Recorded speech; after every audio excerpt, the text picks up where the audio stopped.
rencana, dan kami ada, Tuhan mau hidup kami berkenan di hadapan Tuhan.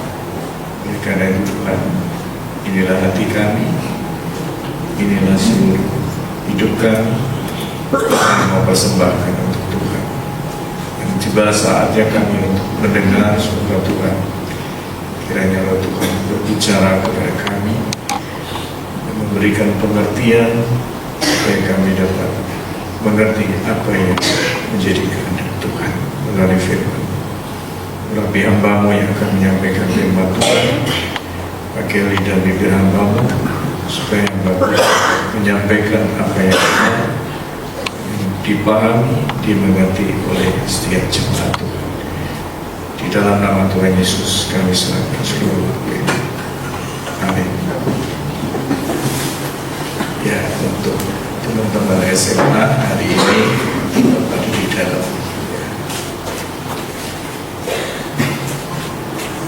Shalom Bapak Ibu, mari kita membuka Alkitab kita akan membaca di dalam Injil Yohanes pasal 17. Yohanes 17 ayat 1 sampai dengan ayat yang keempat. Yohanes 17 ayat 1 sampai ayat 4. Saya akan membacakan untuk Bapak Ibu saudara-saudara sekalian.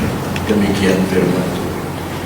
Demikianlah kata Yesus, lalu ia menengadah ke langit dan berkata, Bapa, telah tiba saatnya, permuliakanlah anakmu, supaya anakmu mempermuliakan engkau.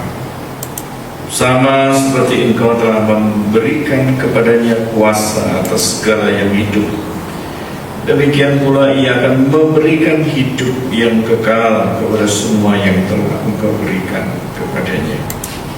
Inilah hidup yang kekal itu, yaitu bahwa mereka mengenal engkau satu-satunya Allah yang benar, dan mengenal Yesus Kristus yang telah engkau utus. Aku telah mempermuliakan engkau di bumi dengan jalan menyelesaikan pekerjaan yang engkau berikan kepadaku untuk melakukannya. Bapak Ibu saudara yang dikasihi Tuhan, Yohanes 17 adalah sebuah ruang doa, ruang yang sunyi, ruang yang kudus. Ini bukan khotbah di hadapan orang banyak,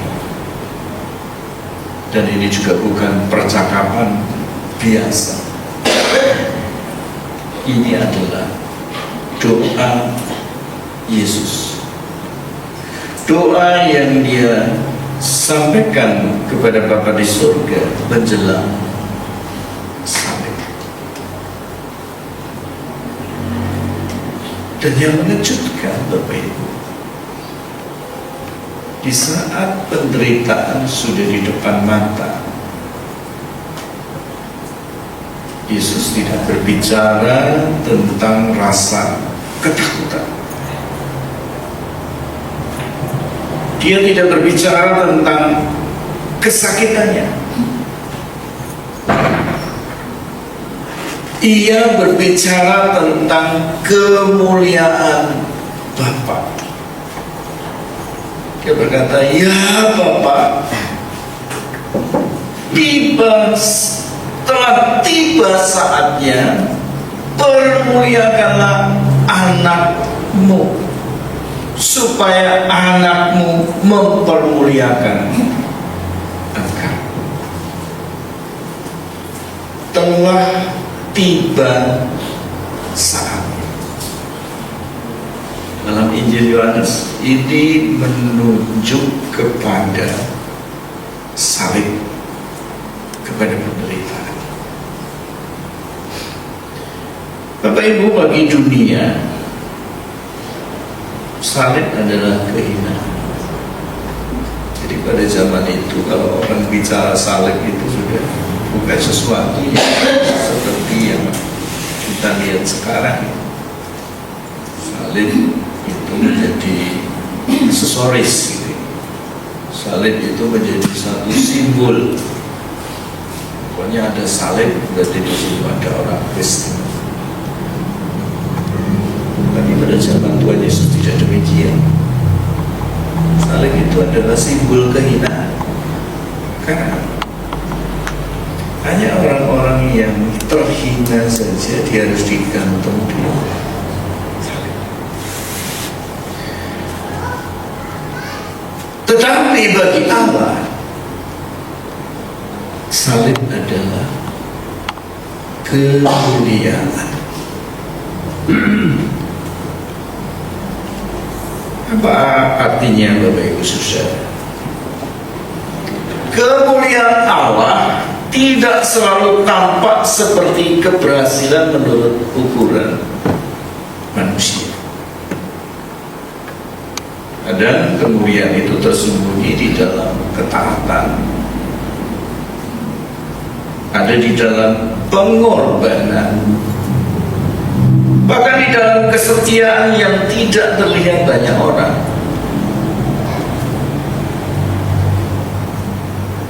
Yesus hidup dengan satu tujuan, yaitu memuliakan Bapaknya. Sekarang pertanyaannya, apa tujuan hidup kita?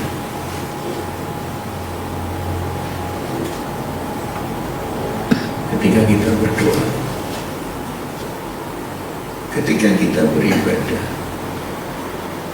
ketika kita bekerja, bahkan ketika kita melakukan apa saja di dalam hidup kita, apa tujuan hidup kita? Tuhan Yesus melanjutkan di dalam ayat 3, inilah hidup yang kekal itu,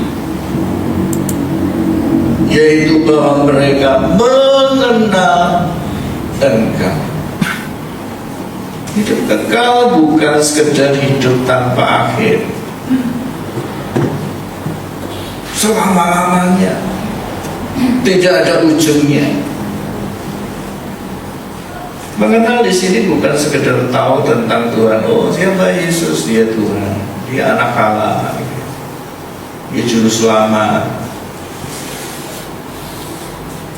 dia Tuhan yang mengasihi saya, bahkan dia adalah Tuhan yang memberkati saya. Bukan sekedar tahu, bukan juga sekedar hafal ayat, Bapak Ibu. Anak-anak sekolah minggu diajar untuk menghafal ayat, tapi setelah semakin besar, apalagi sampai dewasa, hafal ayatnya perlu ya. Karena mungkin kita juga nggak baca Alkitab. Anak sekolah minggu kan masih belum sibuk dengan urusan dunia. Semakin dewasa kita sudah sibuk dengan urusan ini itu dan lain sebagainya. Bahkan anak-anak sekolah, tugas sekolah juga akhirnya menyita waktu banyak. Karena Tuhan seperti saya pun kadang-kadang dengan alasan pelayanan yang begitu padat sampai membaca, apalagi menghafal. Jadi mengenal Yesus itu bukan soal bagaimana berapa ayat yang kita hafalkan, bukan. Bukan juga sekedar hadir di ibadah, nggak pernah absen, setiap minggu datang, setiap persekutuan datang, setiap ada kegiatan hadir. Bukan itu. Bukan kita menghadiri sebuah kegiatan atau aktivitas atau kegiatan rohani, bukan. Mengenal Yesus itu bukan seperti itu. Mengenal Tuhan bukan itu, tetapi mengenal dengan hati, mengenal dalam persekutuan dengan Tuhan, mengenal di dalam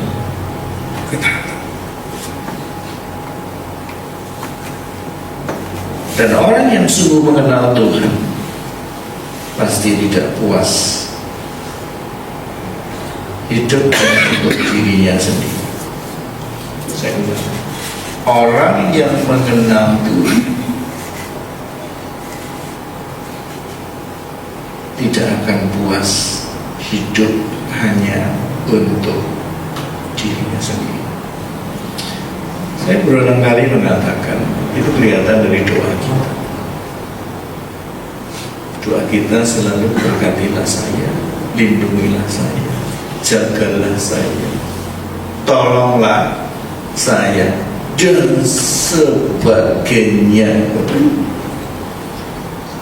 Orientasinya semua adalah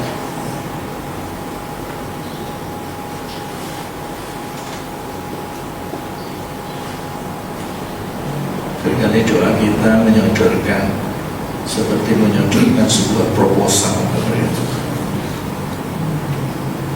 Tuhan, sudah dibaca? Sudah ngerti?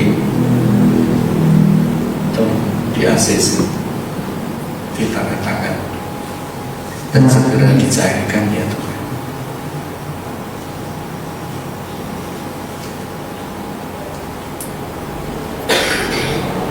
Jadi orang yang mengenal Tuhan adalah orang yang tidak puas hanya untuk dirinya sendiri. Ia akan bertanya, Tuhan, apa yang Engkau kehendaki dariku? Bapak Ibu, apakah doa-doa kita seperti itu? Bukankah doa kita itu terlalu banyak minta sama Tuhan? Walaupun Tuhan Yesus sendiri katakan, mintalah, carilah, ketoklah. Memang Tuhan Yesus katakan, tetapi isinya apa? Pernahkah kita bertanya, Tuhan, apa yang Engkau kehendaki dari hidupku? Itulah kenapa seringkali kita salah menjalani hidup ini. Kita berjalan bukan menurut kehendak Tuhan, tetapi kita berjalan menurut keinginan kita sendiri, pikiran kita sendiri, cara kita sendiri.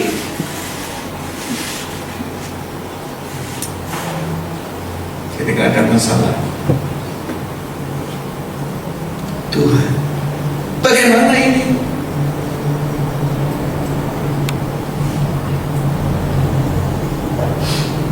Seandainya Tuhan egois, Tuhan akan ngomong, kemarin kamu gak nanya aku. Ya sudah, selesaikan sendiri. Seandainya Tuhan seperti itu, apa jadinya kita?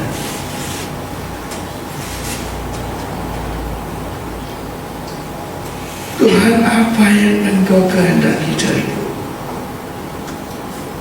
Ini seharusnya menjadi tujuan hidup kita. Kita selalu bertanya kepada Tuhan. Dan itu tandanya orang yang mengenal Tuhan dengan benar.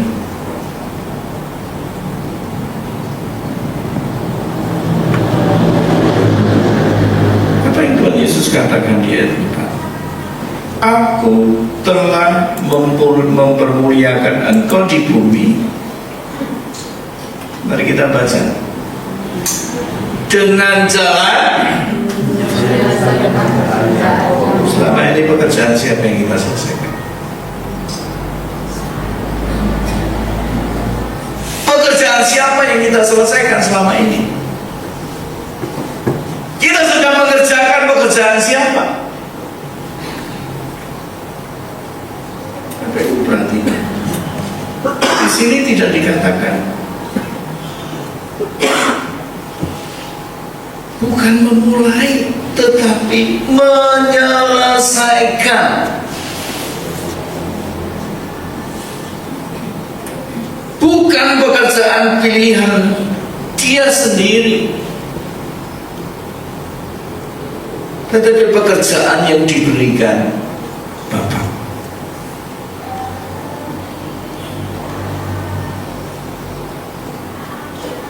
Yesus memuliakan Allah dengan menyelesaikan tugasnya.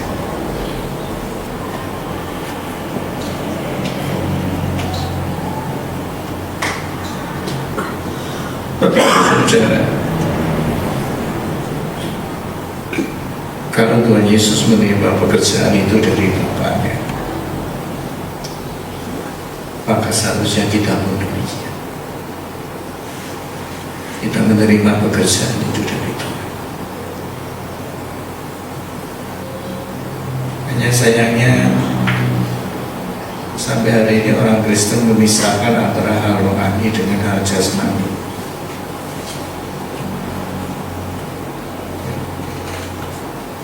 Seringkali doanya juga muncul seperti itu, ada berkat rohani, ada berkat jasmani, ada pekerjaan rohani, ada pekerjaan jasmani.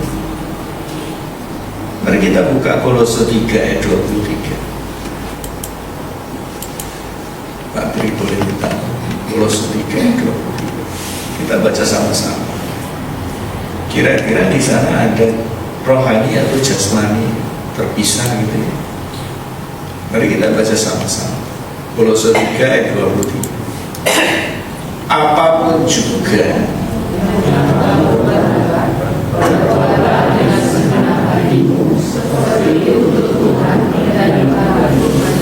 apapun juga yang kamu perbuat, apa saja,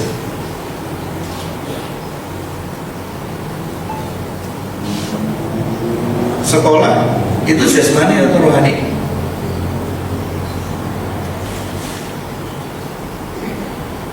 Persekutuan jasmani atau rohani? Maaf, kita pergi ke sawah, petani itu pekerjaan jasmani atau rohani? Jadi singa itu jasmani atau rohani?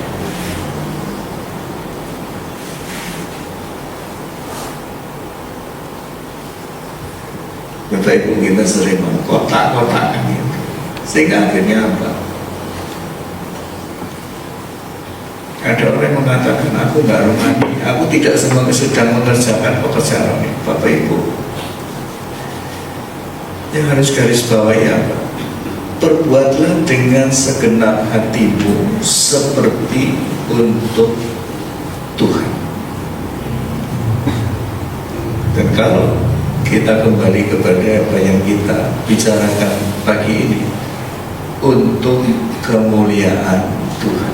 Di ayat sebelumnya, ayat 17 dikatakan apa ya, ketika engkau makan, ketika engkau minum, ketika engkau melakukan apa saja, lakukan itu untuk kemuliaan Tuhan.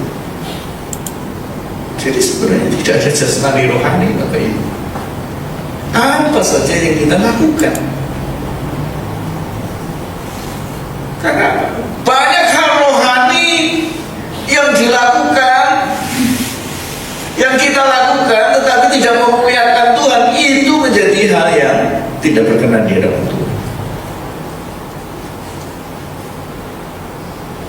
Mungkin kita hanya seorang ibu rumah tangga, tapi kita melakukan pekerjaan-pekerjaan di rumah itu, dan kita melakukannya seperti untuk Tuhan, supaya Tuhan dimuliakan. Itu sangat rohani.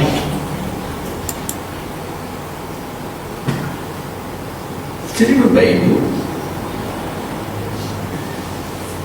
Yesus memuliakan Allah dengan menyelesaikan tugasnya. Jadi kalau dia menerima pekerjaan dari Bapa, seharusnya semua yang kita terima, apa yang kita lakukan ini, seharusnya kita harus melihat itu dari sisi ini adalah pekerjaan Tuhan. Bukan hanya yang berkorban, bukan hanya yang mimpin pujian, bukan hanya yang singkat, bukan hanya yang terlibat di dalam pelayanan gereja. Apapun yang kita lakukan, itu juga sebuah pelayanan. Kita tidak diselamatkan tanpa tujuan. Ada yang Bapak Ibu di sini tidak yakin kalau diselamatkan ketika percaya Tuhan Yesus? Ada? Atau belum yakin? Saya mau tanya, siapa di antara Bapak Ibu yang hari ini belum yakin diselamatkan? Saya percaya Tuhan Yesus, tapi saya masih belum yakin saya ini diselamatkan atau enggak. Atau mungkin dengan kalimat yang lebih ini, kalau saya percaya Tuhan Yesus, saya masuk surga apa enggak?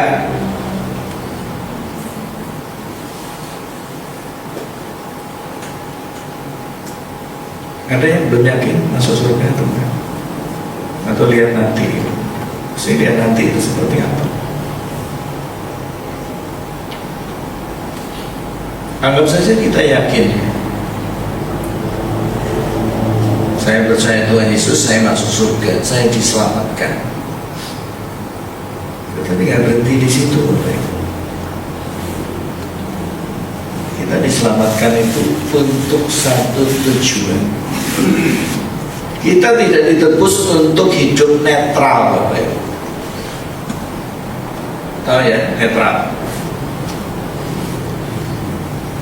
Netral itu sebenarnya abu-abu, nggak hitam juga nggak putih, nggak panas juga nggak dingin, di antara iya dan tidak. Jadi kalau ditanya apa-apa, jawabannya apa? Kira-kira sembarang. Maksudnya sembarang itu. Terus siapa yang suruh milih?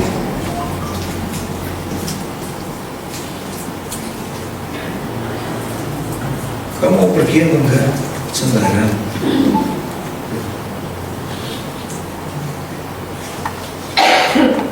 Kira-kira orang yang seperti ini menyenangkan atau menyulitkan? Atau menyebalkan?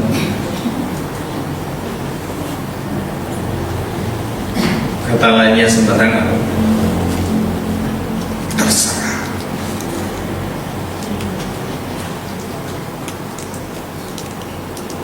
Ditambah lagi mbok harum.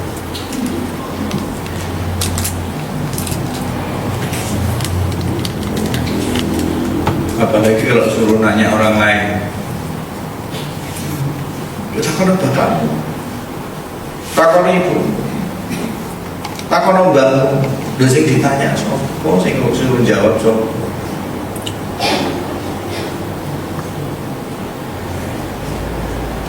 Itu hidup netral itu seperti itu.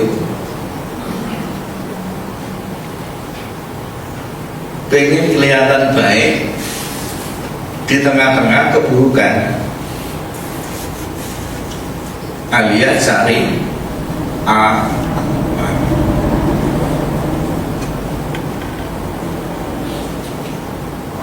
Sana ya, sini pun ya. Sana oke, sini pun juga oke.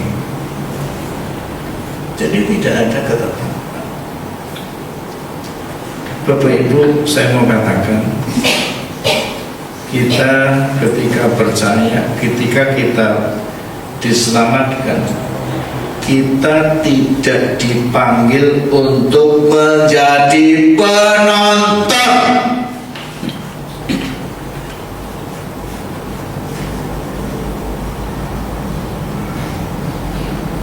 Bapak Ibu sekarang lihat saya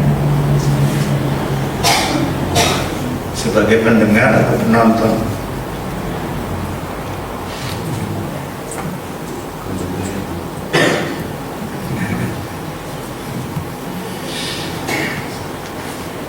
Kalau Bapak Ibu lihat saya sebagai penonton, nggak sampai 5 menit Bapak Ibu pindah channel. Ya,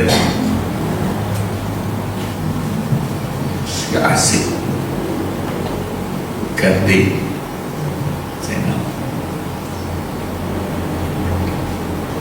Kayak kalau kita lihat YouTube itu,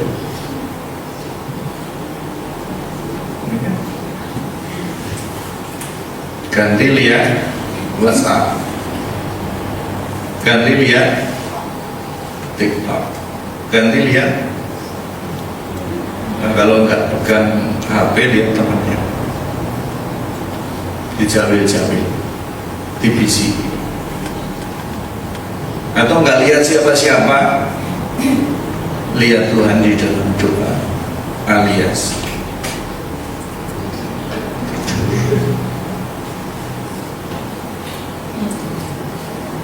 Bapak Ibu kalau nggak bisa tidur, kalau Bapak Ibu mengalami gangguan insomnia, yang susah tidur itu, pergi gereja, ikut kebaktian, sosok ini tempat ini untuk apalagi lekot baik ancaman.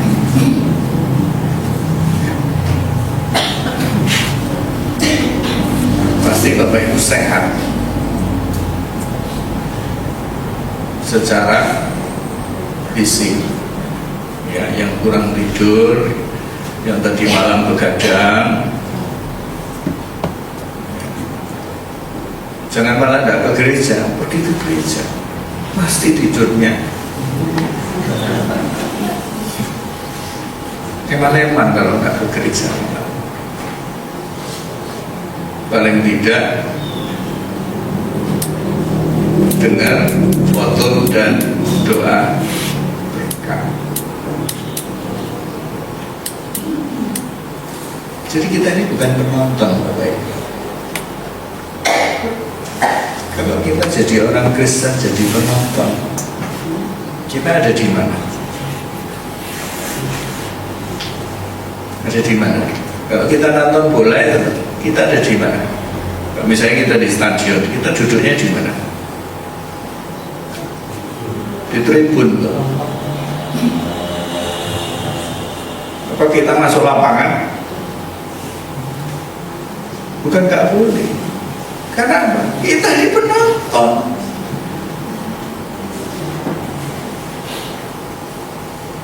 Dan biasanya penonton ini teriakannya lebih keras, ya. Mulai dari kata-kata pujian sampai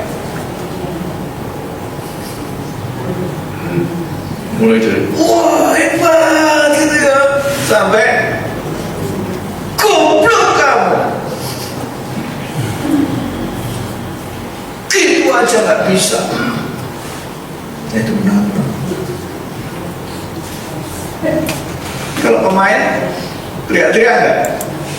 Kenapa? Ngobrol nggak? Nggak sempet, Bapak Ibu.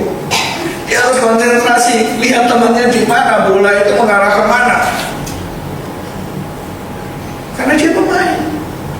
Dan tujuannya apa? Bagaimana caranya saya bersama dengan teman-teman saya itu bisa mencetak gol.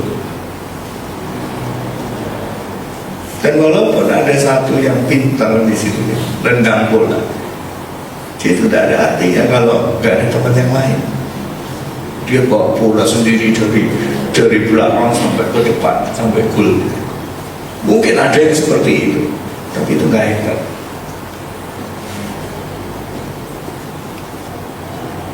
Dan dia nggak cocok masuk di dalam kesebelasan. Mungkin cocoknya dia main bola sendiri, bahkan mungkin tanpa lawan.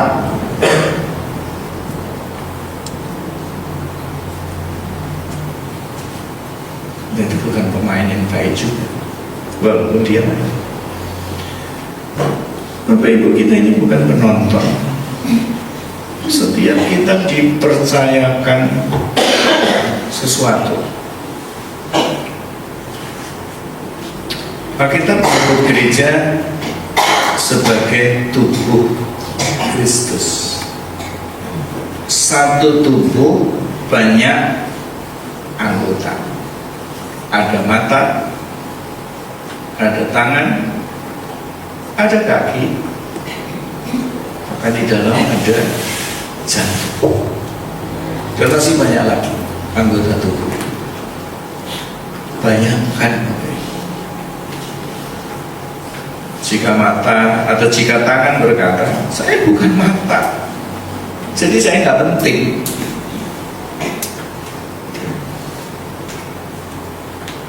Atau kaki berkata, saya nggak terlihat seperti wajah, jadi saya tidak berarti. Kira-kira apa yang terjadi Bapak Ibu dengan tubuh ini? Tubuh itu pasti pincang. Tubuh itu tidak berfungsi. Bahkan bagian yang tidak terlihat justru sering paling menentukan. Contohnya, jantung itu nggak kelihatan.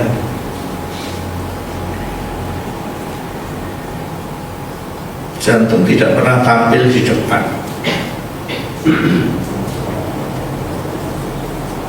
tetapi tanpa jantung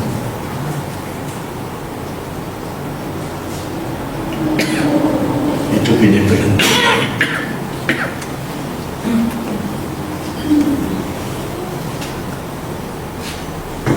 Setahu saya ada 2 organ tubuh yang bebas dari kanker, yaitu kan jantung dan ginjal. Tapi ketika jantung gagal, ginjal gagal, selesai. Terutama jantung. Demikian juga dengan gereja. Ada yang khotbah seperti saya, ada yang memimpin, ada yang melayani, tapi tidak kelihatan. Ada yang berdoa, tapi tidak seorang pun yang tahu ini.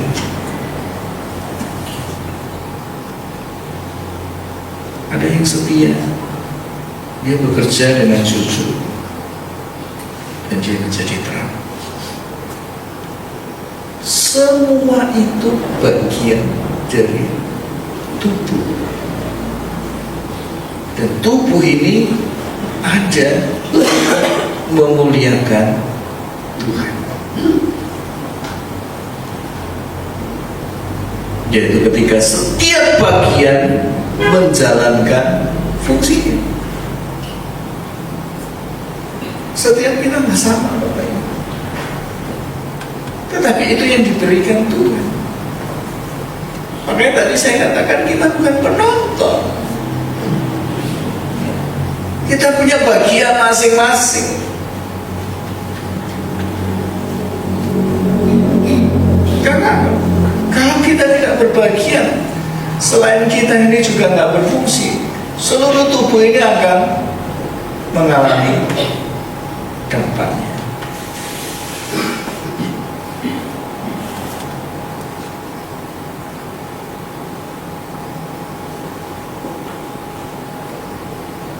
Nggak salah kita kehilangan organ-organ yang sangat penting seperti mata, telinga, gitu ya.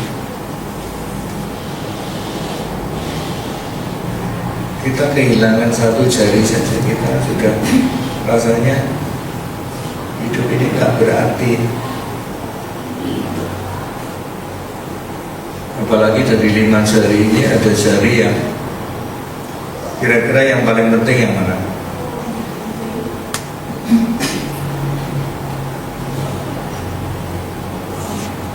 Jempol atau jendek? Jempol ya? Jendek enggak ya? Jadi kalau kita kehilangan jendek nggak masalah ya?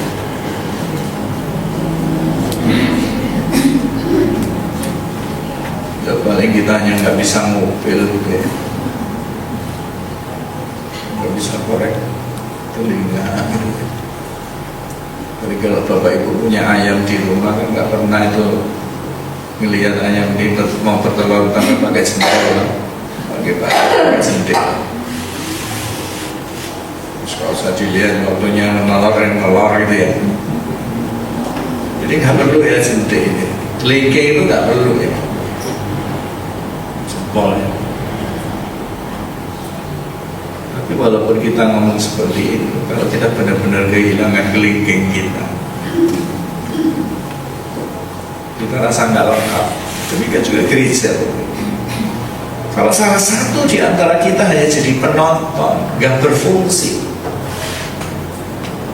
gereja ini juga akan lama-lama juga nggak akan bertumbuh.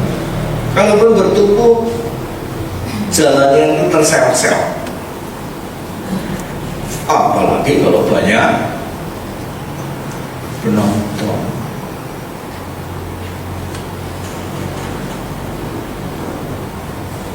Karena di televisi dulu itu penonton yang gitu kan. Terus responnya gimana? Responnya penonton ketika disapa gitu, hai penonton,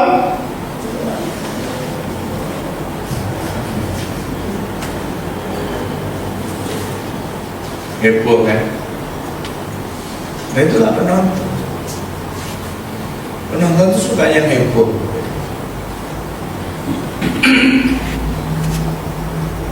Tapi terkadang pemain tidak heboh, tidak seheboh penonton. Karena dia berpikir gimana caranya saya melakukan apa.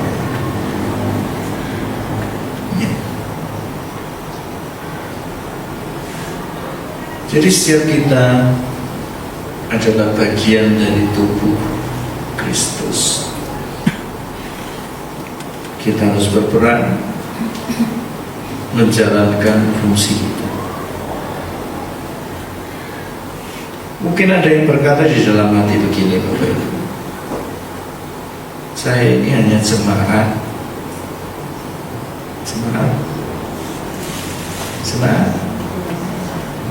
Maksudnya apa? Memang ada jemaat luar biasa. Sulit kan kita menjelaskan. Yang biasa itu seperti apa, yang luar biasa seperti apa. Yang biasa di luar banyak. Ibadah belum selesai sudah di luar.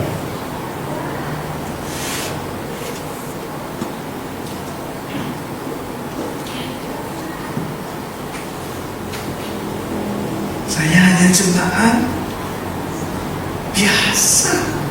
Jemaat biasa itu ciri-cirinya apa? Atau sebenarnya jemaat yang luar biasa itu kayak apa sih? Kok kita bisa ngomong kita ini biasa, dan yang luar biasa itu kayak apa? Ada yang aneh. Ya, mana? Biasa itu ada yang aneh.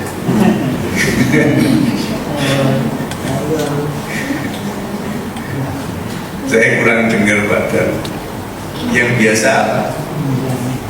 Aneh ya, cerah. Gerah. Berarti itu kan luar biasa Bapak Ibu. Iya. Jadi kita orang. Nah, kenyang kayak orang. Bahkan ada yang ngomong jemaat kapal selam gitu. Timbul. Ya karena ketika masuk ke dalam kapal selam itu kan sedang menjelajah. Ketika timbul, mungkin sedang mengisi bahan bakar. Jadi bukan persoalan itu, Bapak Ibu. Saya ini hanya jemaat biasa, Bapak Ibu yang dikasih Tuhan. Di dalam Kristus tidak ada hidup yang biasa-biasa saja.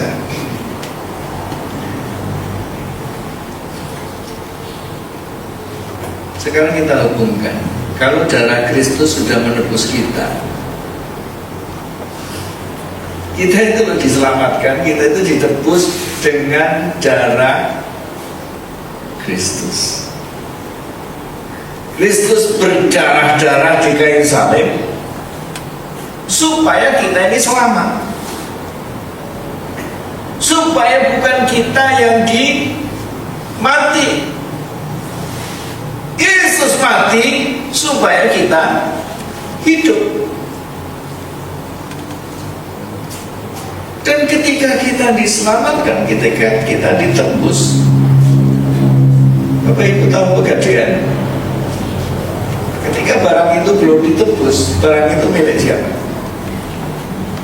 Milik kita, cuman kita nggak bisa ngambil gitu loh. Tapi ketika kita tebus barang itu jadi milik kita. Sorry. Barang itu jadi milik kita. Ketika kita belum ditebus, kita ini sebenarnya milik Tuhan. Hanya kita ini diikat, dibelenggu oleh dosa. Dan iblis punya peran di situ, mengikat kita. Ketika kita ditebus, kita ini dilepaskan dari belenggu itu, dan kita ini kembali menjadi milik Tuhan. Makanya Rasul Paulus katakan apa? Hidupku bukan milikku lagi, tapi adalah milik Tuhan.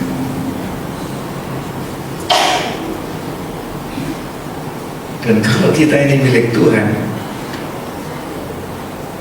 seluruh tujuan hidup kita ini ada di dalam tangan Tuhan.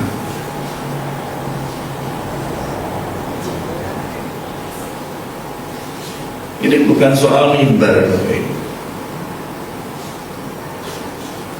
Apakah yang di mimbar ini jemaat luar biasa?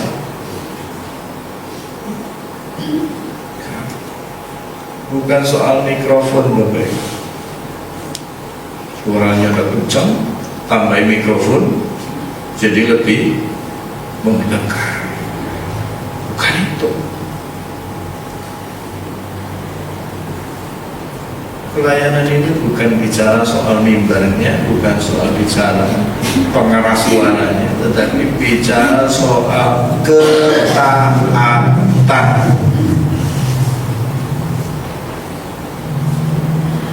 Ketika seorang ayah memimpin doa di rumah,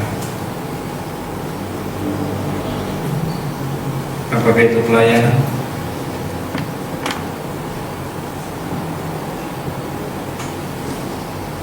Itu pelayanan. Ketika seorang ibu yang mendidik anak dalam takut akan Tuhan, juga pelayanan.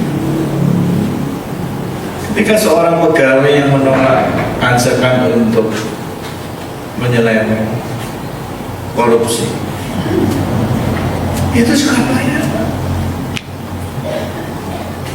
Bahkan seorang lansia yang berdoa dengan setia,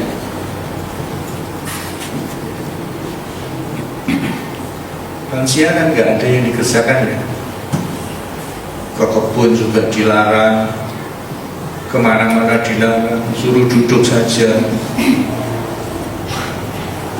Kadang-kadang marah kan, daripada marah berdoa, doakan ini. Banyak orang yang butuh didoakan, itu juga pelayanan. Dan masih banyak lagi, Bapak Ibu. Kemuliaan Tuhan dinyatakan bukannya lewat yang terlihat besar,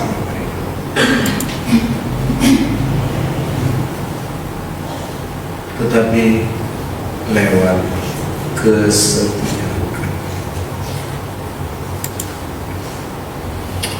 Yesus berkata dengan damai, aku telah mempermuliakan engkau. Bayangkan suatu hari kita berdiri di hadapan Tuhan.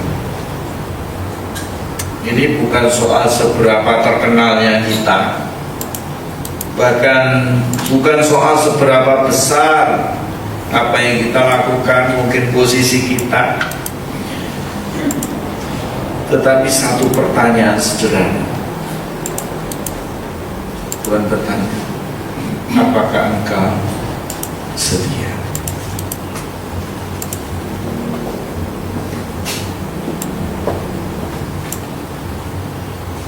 Hidup yang memuliakan Tuhan bukanlah hidup yang paling menonjol, paling wah,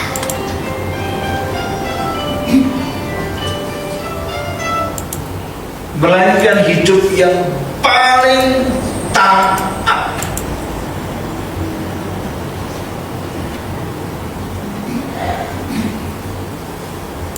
Dan itu yang tahu siapa? Saya. Orang lain tak bisa mengukur. Bahkan kita juga nggak bisa mengukur ketaatan orang.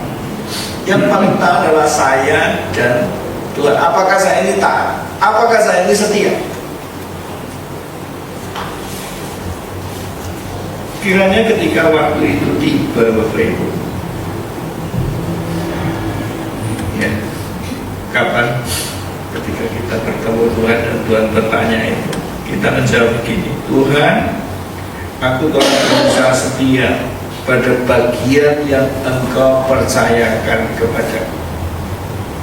Seperti Tuhan Yesus, aku mempermuliakan Engkau ya Bapa dengan pekerjaan, dengan jalan menyelesaikan pekerjaan. Apa yang Tuhan berikan kepada kita? Apakah kita juga mengatakan yang sama? Aku mempermuliakan Engkau Tuhan dengan jalan menyelesaikan apa yang telah Engkau percayakan kepada. Dan melalui hidup yang sederhana itu,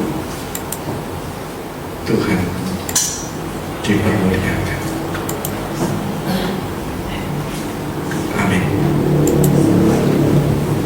Mari kita berdoa.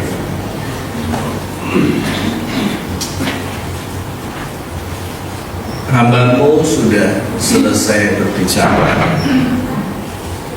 Biarlah Tuhan terus yang berbicara melalui Roh-Mu yang kudus,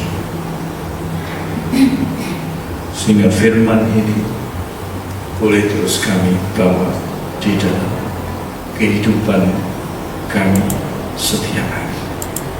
Dalam nama